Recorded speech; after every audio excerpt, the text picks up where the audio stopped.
भगवान महादेव के श्री चरणों में मेरा कोटि कोटि नमन है, वंदन है। भगवान शिव की कृपा आप सभी पर बने रहे, मेरे ऊपर भी बने रहे। दया आप सबके ऊपर भगवान शिव की कृपा बनी रहे। आप सबके घर में खुशहाली सुख समृद्धि आए। आप सभी लोग इतने जमा हुए हैं भगवान शिव की आराधना में, उनकी चर्चा के लिए, उनके कीर्तन के लिए, उनके भजन के लिए इतने श्रद्धापूर्वक आप लोग जुटे हुए हैं। मुझे देखकर बहुत अच्छा लगा। मैं तो बहुत ही खुशनसीब हूँ कि इतनी बुरी हाल में भी मैं यहाँ तक पहुँच पाई। 2 बजे तक तो मैं सोई ही थी और मुझे नहीं लगा था कि मैं आज यहाँ पर पहुँचूँगी। लेकिन मैंने मेरे भैया को कॉल किया कि भैया मुझे वहाँ ले चलिए, तो उन्होंने एक बार भी बात नहीं टाला, बोला चलो। तो मुझे लगा कि चलो अब महादेव बुला ही रहे हैं शायद। बहुत अच्छा लगा। नमः शिवाय। तो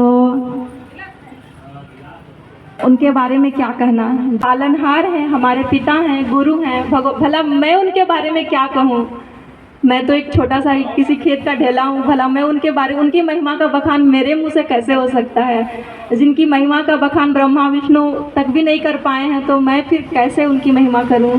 फिर भी मेरा एक छोटा सा प्रयास रहेगा कि मैं भगवान भोलेनाथ के बारे में अपनी अनुभूतियों को आप सबके समक्ष बोल सकूँ। मेरी स्थिति ये 2022 से हुई है और मैं सिमडेगा सरडेगा में रहती थी। उसके बाद 3-4 साल हो गए थे। तो बहुत रोती थी, तड़पती थी कि थोड़ा मैं कहीं और भी जाऊँ। एक ही जगह बैठे बैठे सोए सोए थोड़ा बहुत बोर लगता था।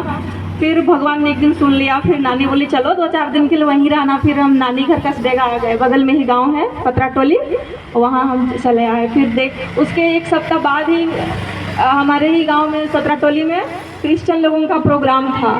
तो मुझे ऐसा लग रहा था कि इतने मतलब हर धर्म के लोग अपने अपने एकजुट होते हैं और अपने धर्म को बचाने के लिए कुछ भी करते हैं। उनकी चर्चा करते हैं, भगवान की चर्चा करते हैं और उनकी चर्चा को सब तक पहुंचाते हैं। लोग जागरूक होते हैं अपने धर्म को लेकर।